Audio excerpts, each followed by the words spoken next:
सोचिए जरा, एक पूरा राज्य राजा से इतना परेशान हो जाए कि कहे अब बस बहुत हो गया। आज यह बात आम लगती है, लेकिन प्राचीन भारत में ऐसा सोचना भी बहुत बड़ी बात थी। मगध में यही हाल हो चुका था। राजा तो थे, दरबार भी था, लेकिन प्रजा की सुनने वाला कोई नहीं था। कर लगातार बढ़ते जा रहे थे, किसान मेहनत करता था, लेकिन फल किसी और को मिलता था। न्याय अमीरों के पक्ष में झुक चुका था, गरीब आदमी चुपचाप सह रहा था। लोग खुलकर विरोध नहीं कर सकते थे, लेकिन गांव-गांव में, चौपालों में, बाजारों में एक ही बात फुसफुसाई जा रही थी, अब कुछ बदलना चाहिए। इसी समय एक नाम धीरे-धीरे सबकी जुबान पर आने लगा, वह था शिशुनाग। न राजघराने से था और ना ही किसी बड़े राजवंश से था। वह तो बस मगध का एक ऊंचा अधिकारी था, लेकिन उसमें एक खास बात थी, वह डरता नहीं था और हर फैसला सोच समझकर करता था। जब राजा की गलत नीतियों से हालात और बिगड़ गए, तब सेना और जनता दोनों ने एक साथ फैसला लिया। इतिहास में बहुत कम बार ऐसा हुआ था, एक साधारण आदमी को राजा बना दिया गया। रोचक तथ्य यह है, शिशुनाग उन गिने चुने शासकों में से था जिसे जनता और सेना दोनों का खुला समर्थन था। यहीं से शिशुनाग वंश की शुरुआत हुई और मगध के इतिहास ने नई करवट ली। राजा बनने के बाद शिशुनाग चैन से नहीं बैठा। वह अच्छी तरह जानता था कि असली खतरा मगध के भीतर नहीं बल्कि बाहर है। वह खतरा था अवंती राज्य। अवंती उस समय बहुत अमीर और शक्तिशाली था। उसकी राजधानी उज्जैनी व्यापार और सेना दोनों के लिए प्रसिद्ध थी। मगध और अवंती के बीच पुरानी दुश्मनी थी। दोनों एक दूसरे को खत्म करना चाहते थे। शिशुनाग ने तुरंत युद्ध का बिगुल नहीं बजाया। पहले उसने सेना को संगठित किया, हथियार सुधारे गए, सैनिकों को प्रशिक्षण दिया गया और सीमाओं पर चौकसी बढ़ाई गई।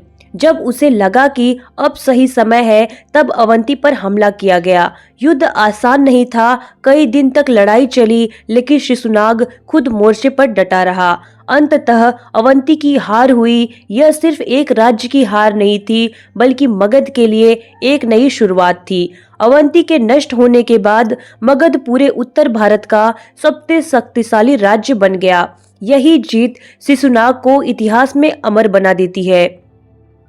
शिशुनाग की मृत्यु के बाद उसका पुत्र कालाशोक मगध का राजा बना। उसे काकवड़ भी कहा जाता है। वह अपने पिता जितना कठोर नहीं था, लेकिन समझदार शासक था।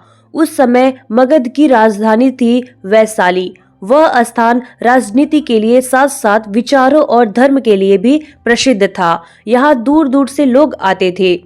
इसी काल में बौद्ध धर्म की दूसरी बौद्ध सभा वैशाली में आयोजित की गई थी, जहां बुद्ध के उपदेशों पर चर्चा हुई। हालांकि बाहर से सब ठीक लगता था, लेकिन अंदर ही अंदर सत्ता की लड़ाई शुरू हो चुकी थी।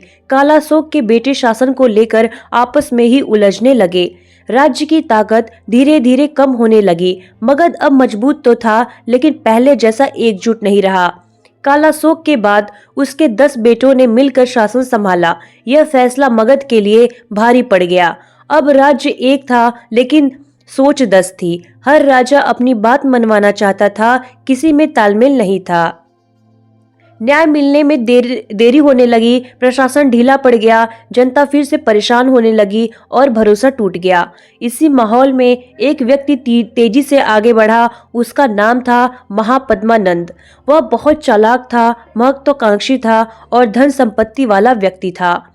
महापद्मानंद को इतिहास का पहला अत्यंत धनी सम्राट माना जाता है। उसने हालात का फायदा उठाया और शिशुनाग वंश की सत्ता को हटा दिया। भले ही शिशुनाग वंश का शासन बहुत लंबा नहीं रहा, लेकिन इसका असर इतिहास पर गहरा पड़ा।